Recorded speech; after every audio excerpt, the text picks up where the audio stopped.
السلام علیکم ورحمۃ اللہ وبرکاتہ۔ یہ کہتے ہیں کہ ایک آدمی کے پاس دو مکان ہیں، ایک میں وہ خود رہتا ہے اور ایک کرائے پر دیا ہوا ہے۔ مکان کا کرایہ ہی اس کا ذریعہ معاش ہے اور اس پر کوئی قرضہ بھی نہیں ہے۔ مکان کا کرایہ 10,000 روپے ہے اور وہ گھر کے خرچوں میں استعمال ہوتا ہے۔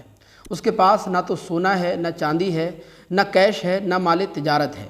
تو کیا اس آدمی پر قربانی واجب ہوگی یا نہیں؟ اور یہ بھی بتا دیں کہ ایک آدمی کی ملکیت میں صرف ایک ہی مکان ہے مگر وہ 2 منزل بنا ہوا ہے۔ نچلے والے حصے میں وہ خود رہتا ہے، اوپر والا حصہ اس نے کرائے پر اٹھایا ہوا ہے۔ اس کا الگ میٹر لگا ہے، الگ راستہ ہے۔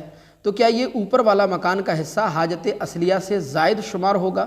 کیا اس شخص پر قربانی واجب ہوگی یا نہیں؟ اس کے بارے میں حکم شرعی کیا ہے؟ بسم اللہ الرحمن الرحیم۔ تو دیکھیں، اس کا جواب یہ ہے کہ پہلی صورت میں اگر کسی شخص کے پاس 2 مکان ہوں، ایک مکان میں وہ خود رہتا ہو اور ایک مکان اس نے کرائے پر اٹھایا ہوا ہو، تو اس کرائے والے مکان سے جو کرایہ آتا ہے اسی سے اس کی گزر بسر ہوتی ہے، یا اس کے گھر کا نظام چلتا ہے، اس کے گھر کے سارے اخراجات چلتے ہیں۔ باقی اس کے علاوہ کوئی ذریعہ آمدن اس کا نہیں ہے۔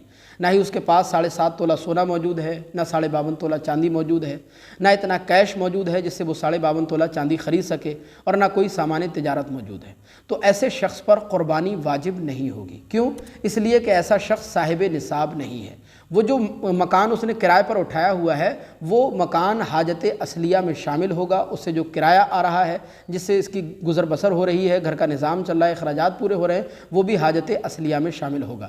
لہذا یہ شخص صاحب نصاب نہیں ہے۔ صاحب نصاب نہیں ہے تو اس پر قربانی بھی واجب نہیں ہے۔ رہی دوسری بات کہ اگر کسی شخص کے پاس ایک ہی مکان ہو لیکن وہ 2 منزل بنا ہوا ہو، نچلے حصے میں وہ خود رہتا ہو، اوپری حصہ اس نے کرائے پر اٹھایا ہوا ہو، تو اس اوپری حصے سے جو کرایہ آتا ہو اس پر قربانی واجب ہوگی یا نہیں ہوگی؟ تو دیکھیں، اس میں بھی وہی حکم ہے کہ اگر اس کا ذریعہ آمدن کچھ اور ہے، کوئی دوسرا بزنس کرتا ہے، کوئی کاروبار کرتا ہے جس سے اس کے گھر کا نظام چلتا ہے، اس کے اخراجات پورے ہوتے ہیں، پھر تو وہ اوپر والا حصہ جو اس نے کرائے پر اٹھایا ہوا ہے، اس سے جو کمائی ہو رہی، جو کرایہ آ رہا ہے، وہ حاجت اصلیہ میں شامل نہیں ہوگا۔